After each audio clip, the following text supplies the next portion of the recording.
the main false belief that kept me locked in as a porn user for most of my life. And it took me a long time to realize this. And when I realized it, it made so much sense as to why it took me so long to be able to stop. You know, I was actively trying to quit for 6 to 8 years and just failing over and over again. Really, the longest I'd be going without it was about 2 weeks. And each time I fell back in, I felt more and more ashamed. And I couldn't understand what was wrong with me. Why couldn't I solve this problem? Especially as an athlete who trained his whole life since 7 years old, made it to the Olympic Games, showed discipline, hard work in a lot of areas of my life, in my training, and yet this one simple habit I couldn't break. It was crazy to me.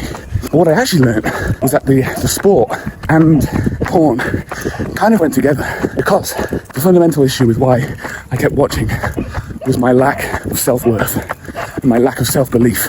I genuinely thought that I wasn't good enough, and therefore my one big way of trying to solve that was to train really, really, really hard. If I could make it there, if I could train harder, work harder, beat the best, then maybe I would be good enough.